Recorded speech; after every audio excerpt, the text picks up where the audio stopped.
Hey YouTube, this is the Robinhood Investor. Hope you had a great week of trading. As always, I really appreciate your support. So if you like this video, give it a thumbs up. And if you want to learn more investing, subscribe to this channel. Today I'm going to talk about a company that reported earnings last week. That company is Netflix, currently priced at $564 per share. Last Friday, down 2.53%. Past year, you can see a lot of growth, 61.86%. Past 5 years, up 428%. So this is a very high growth stock with a lot of potential upside. Make sure you stick to the end of the video for my opinion on this stock. So market cap is currently 2.5 or $252 billion.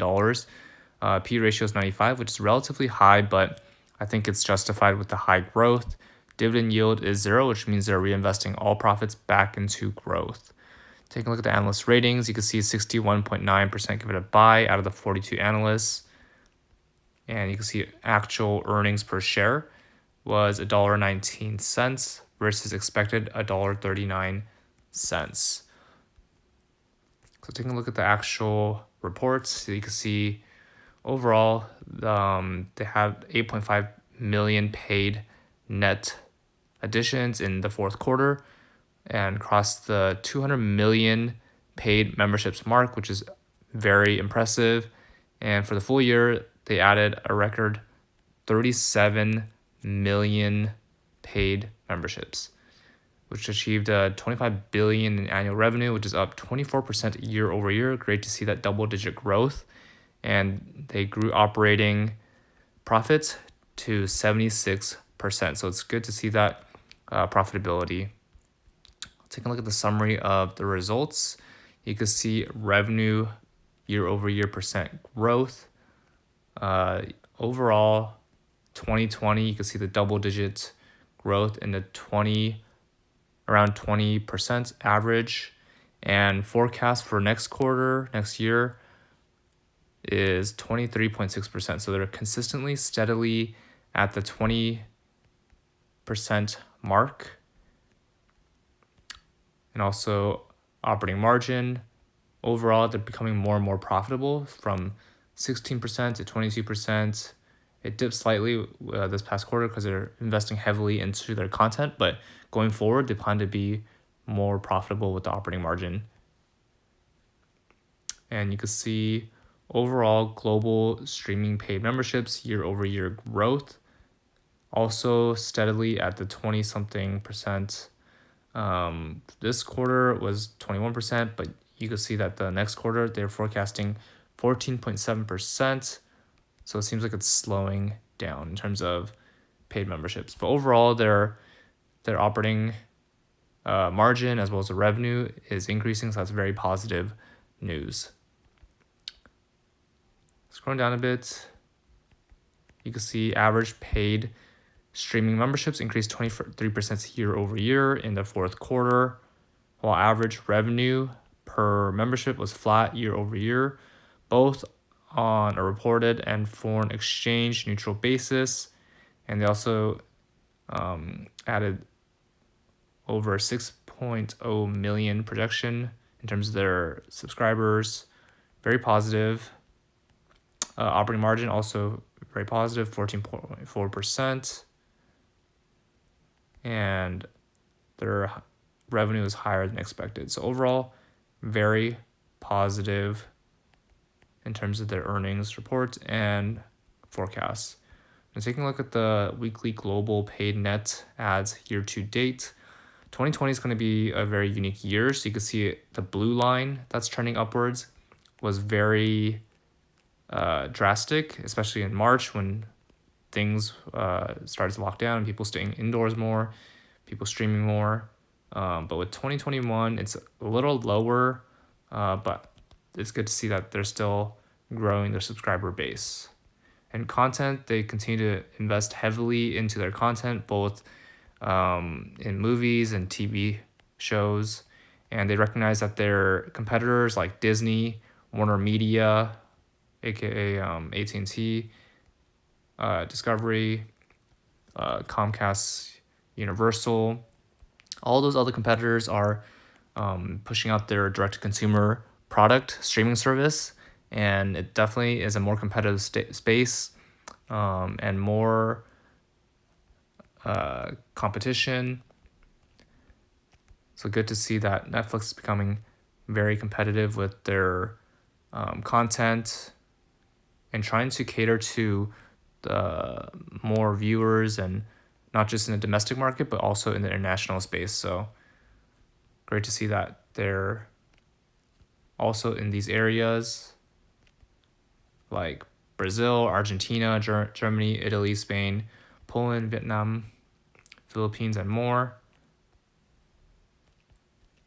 And if you look at the Google year in search 2020 global, these are the shows that were searched on Google in terms of the top ranking ones. Looks like all of them were Netflix. Versus for movies, you can see movies like Parasite, Black Panther, 1917. Those were from the competitors, but you can see 365 DNI and Enola Holmes, both were Netflix.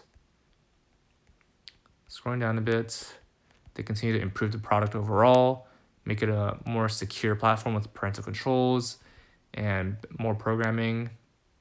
And they're constantly listening to the consumers to improve the product. So it's great to see Netflix constantly trying to improve not only the content, but also the product. And they recognize their competition, including YouTube and TikTok, are also in the space because it's fighting for eyeballs and attention from their viewers. And you can see that other services like Apple TV Plus, Warner Media's HBO Max, and NBC Universal's Peacock, also streaming service, but they continue to beef up their content as well as their product. And if they continue to improve Netflix every day to better delight their members, they believe that they'll be the first choice for streaming entertainment. So I like that strategy. It's simple. They focus on the consumers, what they want, give them what they need, and then that'll help with the overall business. In terms of the long-term stock price performance, overall it's very positive relative to the S&P 500, which is 500 largest U.S. companies. So Netflix 1 year 67% versus 18% for S&P. 3 years is analyzed average 41% versus 14%. If you look at the since IPO, 40% versus 9%. Now if we look at the cumulative, so annualized is every year, average every year, versus cumulative, you can see Netflix 67% versus 18%. Now let's go to the 10-year, 2,000% versus 267%. It's a very high growth stock. I think it's in the long run, it'll continue to grow because there's going to be continued opportunity to grow not only domestically but internationally as they continue to add more content and improve their product. Now, taking a look at the actual financials, you can see annually continues to grow steadily year over year from 2017 to 2020. So not only does the revenue grow, but the earnings, profits are also growing. Quarterly, you can see Q1 to Q4 2020, revenue grew, but earnings, aka the profits, dipped slightly. And I think that's because they're heavily investing into more content. But as their subscriber base grows, that profit margin will also grow. Taking a look at the key stats, you can see key stats, trailing PE of 92, which is really high, but I think it's a premium worth paying for this kind of growth stock. Forward PE of 43, which is not bad. It's a bit high, but it's a growth stock. 52-week change, 64%. Relative to the S&P 500, which is 18%.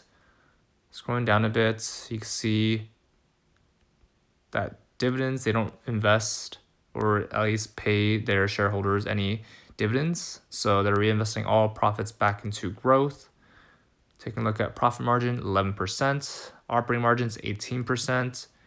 Return on assets is 7.82%. Return on equity is 29%. So it's a very profitable and management effectiveness is very good. Income statement, you can see the quarterly revenue growth. Year over year up 21.5%. Quarterly earnings growth down 7.6%. Great to see that solid cash balance. So during tougher times, they can continue to sustain their business. Debt is 18.29 billion. Total debt to equity is 165. So for every dollar equity they have $165 in debt. Fairly high debt load, but I think as they continue to grow, they'll be able to pay off that debt. And operating cash flow is 2.43 billion. Lever free cash flow is 13.47 billion. So overall, Netflix continues to be a high growth story, continue to grow the subscriber base, the revenue, as well as the profit margin. And I think Netflix is a buy and a long-term hold. So if you have Netflix, I would continue holding and continue to add to this position. I don't have any in the stock, but I think it's a good position to buy. That's all for this video. What are your thoughts on Netflix? Comment down below. We're going to use my referral links below, and both of us get $20 for using personal capital or free stock for using Robinhood. If you like this video, give it a thumbs up. And if you want to learn more about investing, subscribe to this channel. See you in the next video.